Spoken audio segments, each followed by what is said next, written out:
Oke, selamat bergabung kembali di Radot Valen Channel. Dan ini gue sambil nunggu Ibnu nih sebenarnya ya, karena mau bikin konten juga di Jebret John. Tapi gue melihat tadi ada yang meminta gue untuk membuat konten bagaimana dengan keadaan atau tuntutan dari para bobotoh untuk Persib Bandung. Ini diberikan oleh Gil47 underscore. Yes, dan gue sekalian aja ya melihat dari apa yang lagi rame dan juga bisa dibilang mirip-mirip lah ya. Ini antara pendukung Persib Bandung dan juga apa yang dialami oleh PS Sleman. Nah, dari keadaannya sementara ini kalau kita bisa lihat, kalau di Persib Bandung ada katanya yang dari gua lihat di IG juga ada jawaban dari Coach Robert. Sementara kalau dari Sleman ada jawaban dari Pak Marco, yang juga dalam hal ini gua mengajak kalian semua mendoakan beliau supaya sehat dan pulih kembali, karena pada saat mediasi kemarin beliau terkena serangan jantung ya, dan melihat dari apa yang terjadi di pemberitaan ini ternyata adalah serangan jantung yang ketiga, bukan hanya baru pertama kali. Jadi semoga Pak Marco bisa kembali pulih, sehat kembali, dan juga dapat kembali melanjutkan pekerjaannya. Nah, dari Persib Bandung ini ada tuntutan bobotoh, dan menariknya ini juga dari gabungan supporter-supporter yang ada ya, baik itu Viking, Bomber, dan juga komunitas supporter lain yang ada di Persib Bandung, meminta yang pertama evaluasi, kedua mendesak manajemen agar segera bertemu dengan perwakilan semua elemen bobotoh. Kami menunggu tanggapan dalam 2 kali 24 jam sejak tuntutan ini dikeluarkan. Kami tidak mau terjadi lagi Golden Era versi 2 dan ingin tetap menjaga Persib di jalur juara atas dasar cinta dan kecewa. Dan di IG dari Bomber Persib kemudian ada juga yang menuliskan bagaimana komentar dari Robert atau Coach Robert mengatakan bahwa supporter ada untuk mendukung tim, bukan malah membuat tim kesulitan. Menurut Coach Robert, aksi ini merupakan wujud dari rasa emosional bobotoh untuk hasil imbang 4 kali berturut-turut. Jadi saya pikir itu kekecewaan bobotoh wujud dari rasa emosional saja. Kami pun merasa kecewa dengan hasil draw dan tidak menang, khususnya pada laga yang awalnya kami sempat unggul. Supporter sebenarnya bisa bangga atas kami karena kami tertinggal 2 poin dari Bali United yang merupakan tim juara. Pada dasarnya semua berjalan baik, tapi kami pun tahu kami kecewa karena tidak bisa menang 4 kali beruntun. Supporter ada untuk mendukung tim, bukan malah membuat tim kesulitan. Kemudian ada di komennya, tertinggal kok bangga, draw kok bilang baik-baik saja, loyo kok dibilang menghibur, merasa kesulitan, silakan hubungi agen pemesanan tiket untuk pulang. Nah, sementara itu di Sleman, dari yang gua baca juga di sini ada tuntutan juga yang melakukan kurang lebih sama. Robert out kalau di Persib, di Sleman adalah Dejan out. Dan kurang lebih 1.000 Sleman fans datang untuk mengantar pesan langsung ke depan muka manajemen PSS dan menegaskan tuntutan yang belum terpenuhi dengan tuntutan hashtag Dejan out. Nah, meskipun demikian ada jawaban dari IG yang gue baca bahwa Pak Marco selaku Direktur Sleman mengatakan tuntutan akan dipenuhi tetapi PS Sleman akan dipindah. Dan pernyataan tersebut sontak menyakiti hati kami Sleman fans, terkhusus seluruh masyarakat Sleman. Dikatakan demikian dan dikatakan bahwa permintaan maaf lewat rilis klub berjudul PSS akan tetap ada di Sleman pada 1 Oktober 2021 tidak mengubah apapun sebab tuntutan utama hashtag Dejan out belum terpenuhi. Begitupun juga setelah itu juga saya melihat ada video dari para pemain Sleman yang mengatakan mereka pun juga kecewa dan meminta waktu dan meminta maaf untuk bisa lebih baik lagi di pertandingan ke depan. Dan juga Setelah itu setahu saya ada mediasi. Nah di saat mediasi itulah setelah pertemuan atau saat pertemuan saya kurang tahu pasti si Pak Marco mengalami serangan jantung. Jadi apapun itu kita tentu berdoa agar Pak Marco dalam keadaan yang bisa pulih dan sehat kembali. Nah ini jujur ya, sulit buat gue untuk bisa memberikan komentar terhadap apa yang sedang dituntut oleh fans dengan kecintaan, dengan kefanatismean dan juga dengan kekompakan dari Bobotoh untuk tuntutannya kepada Persib dan juga Sleman fans untuk tuntutannya kepada PS Sleman. Tapi dua-duanya secara garis besar itu adalah hashtag. Satunya Robert untuk keluar, satunya lagi Dejan untuk keluar. Gue dalam posisi yang objektif dan juga tentunya tidak ada di dalam manajemen dua tim itu ataupun juga dari sisi pendukung karena gue tidak terlibat apa-apa, tapi gue hanya memberikan komentar yang bisa gue berikan, yaitu memang sepintas tentu saja jika bukan dari sisi pendukung dari kedua tim bisa mengatakan bahwa masih terlalu cepat lah untuk seperti itu. Terus kemudian juga berikan waktu, dan itu dari sisi luar mungkin bisa mengatakan seperti itu. Tapi kalau yang ada unsur-unsur kekerasan, ada unsur-unsur yang memang merugikan, gue sih tetap nggak setuju ya gitu loh. Kalau ada loh. Nah, tetapi dari sisi yang lain, karena gue pernah keliling waktu beberapa tahun yang lalu di Jebret Stadion. Ya gue tahu bener bagaimana memang para pendukung sepak bola yang ada di Indonesia. Nah khususnya di musim ini yang lagi ramai sekali ini adalah tuntutan dari Bobotoh dan juga dari Sleman fans ini. Kalau menurut gue memang ini adalah bagian dari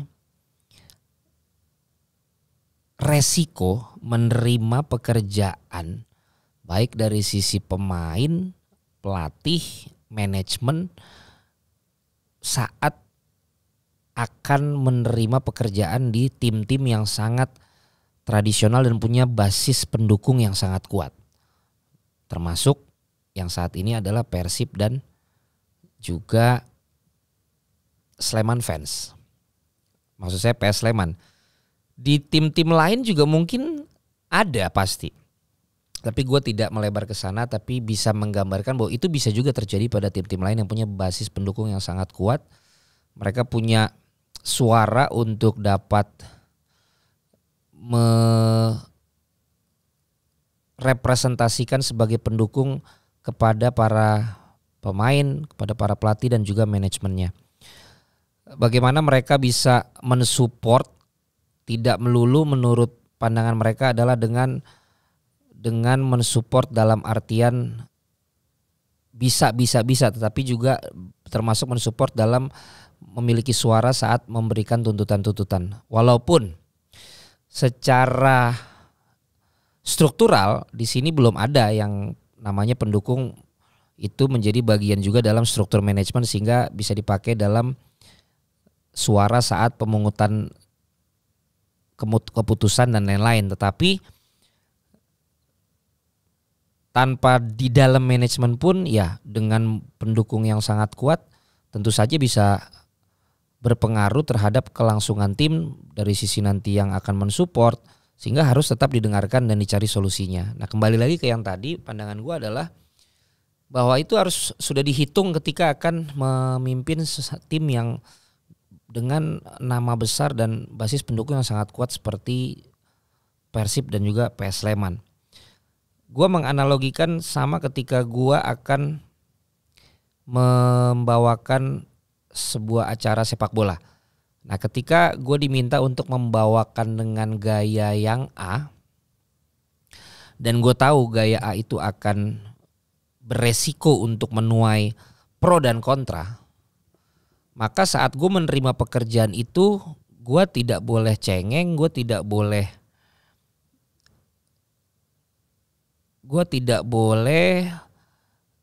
tidak mengkalkulasi itu akan bisa terjadi, ya. Dan ketika akhirnya semua baik-baik saja, ya oke. Tapi ketika akhirnya terjadilah pro dan kontra itu, terjadilah suara-suara yang menginginkan untuk gue diganti, untuk gue dipinggirin, untuk gue tidak dipakai lagi. Nah disitulah momen dimana gue sudah memperhitungkan hal itu. Sehingga ketika akhirnya apa yang gue bawakan itu bisa mendapatkan satu goal yang dituju, gue bisa mempertanggungjawabkan itu. Tapi ketika ternyata memang goal yang dituju itu tidak tercapai, itu juga bisa menjadi bahan evaluasi buat gue. Tidak sama persis tentu analogi ini, tetapi kurang lebih gue membahas dari sisi resikonya. Ketika hubungan dengan Indonesia, ya salah satu goalnya adalah selain share dan rating, bahwa wakil dari Indonesia ini bisa jadi juara, tanggung jawab gue. Kemudian kalau bawain liga misalnya, tentu tanggung jawab gue ada pada kemampuan gue untuk bisa membawakan acara yang dapat menarik perhatian banyak penonton misalnya gitu. Nah, ketika penontonnya sedikit tentu itu menjadi bagian evaluasi dari gue. Nah bukan sama persis tetapi bisa dibilang kurang lebih demikian kalau menurut gue. Coach Dejan dan Coach Robert gue yakin sekali pasti mereka juga tahu ketika menerima pekerjaan di klub mereka saat ini akan ada resiko seperti itu. Karena bukan hanya coach tapi juga pemain, tapi juga official, manajemen juga sudah memperhitungkan itu pastinya. Makanya menurut gua apa yang memang menjadi aspirasi dari para pencinta dua tim ini, yang pertama ya jelas harus diterima dulu. Diterima dalam arti bukan langsung dituruti tetapi diterima dengan baik. Karena itu adalah sebuah masukan, itu adalah sebuah aspirasi ya. Bahasa yang lebih tepat adalah aspirasi dari para pencintanya.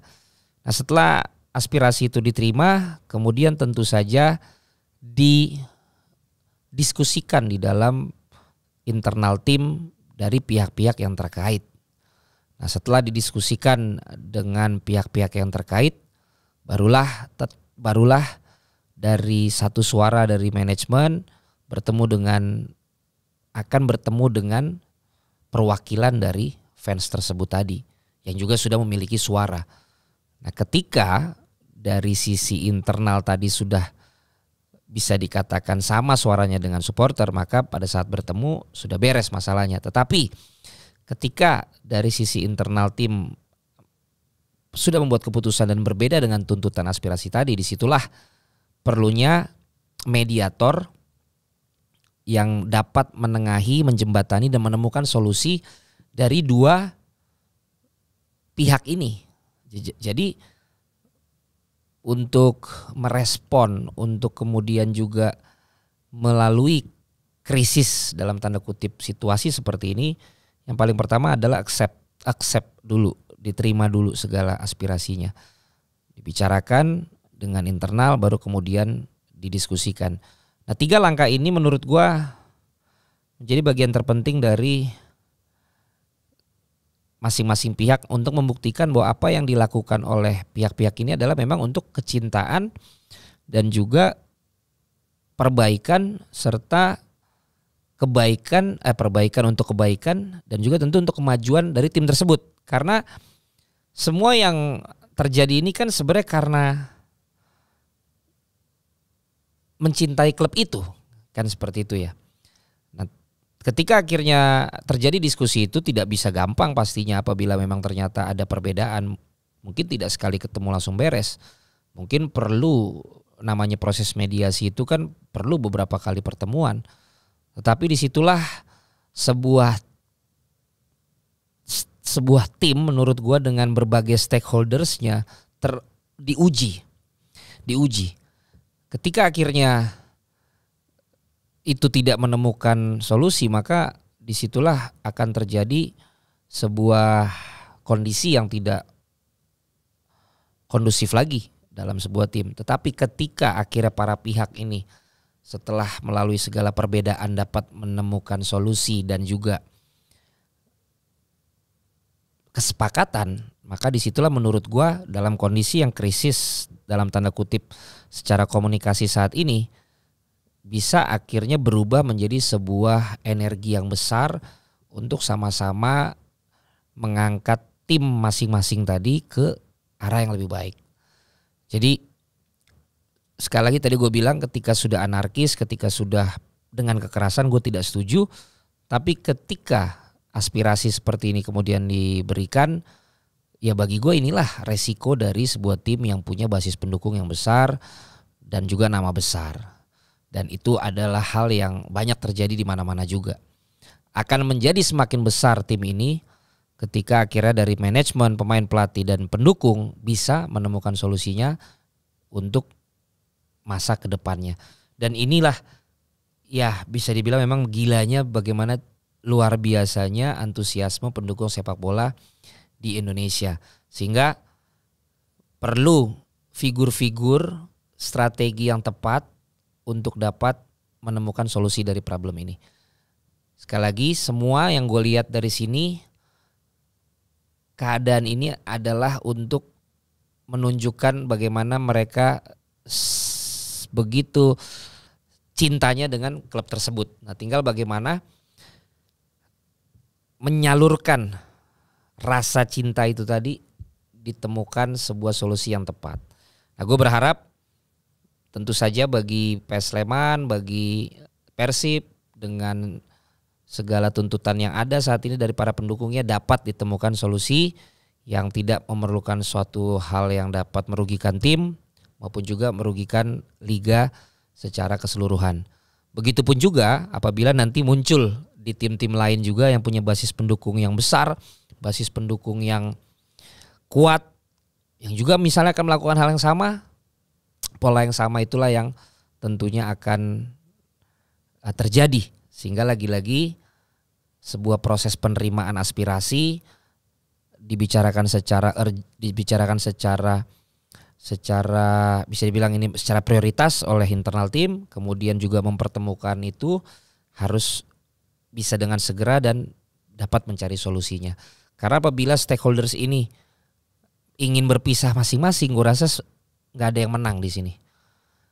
Supporter akhirnya tidak mau mendukung timnya. Gue rasa nggak 100% supporter sebenarnya pengen seperti itu juga. Manajemen bilang ya kita udah nggak tanpa penonton juga, nggak perlu juga dukungan supporter. Menurut gue juga nggak akan bagus juga untuk klub, karena klub ini kan ada juga untuk disaksikan dan memiliki basis pendukung yang kuat untuk bisa memberikan dukungan pada timnya. Pemain juga mengatakan wah kita ngapain malah jadi ada tekanan dengan adanya penonton.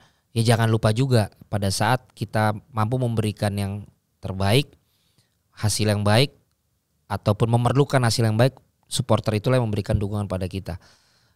Pelatih juga demikian, manajemen juga demikian. Jadi yang gue bilang tadi, tidak akan ada yang menang ketika stakeholder ini kemudian memisahkan diri atau memilih jalan sendiri-sendiri. Tapi akan menjadi win-win apabila semuanya dapat menemukan solusinya. Ada bagian dari para pihak yang mungkin tidak terpenuhi, tetapi ada yang terpenuhi juga. Demikian juga dengan pihak yang lain. Nah disitulah menurut gue solusi bisa ditemukan. Nah mudah-mudahan Sleman dan juga Persib dapat mencari jalan keluar itu, dan juga tim-tim lain dengan segala kondisi yang ada saat ini.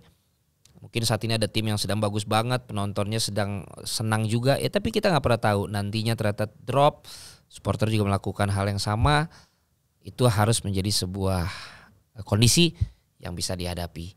Dan balik lagi ke tadi, poinnya adalah itu adalah resiko ketika memang kita membesut, ketika kita memanajemeni, ketika bermain di tim yang besar dengan basis pendukung yang kuat, maka itu harus bisa menjadi bagian dari resiko kita untuk bisa menunjukkan bahwa kita memang mampu untuk membuktikan bahwa kita ternyata pas untuk berada di situ.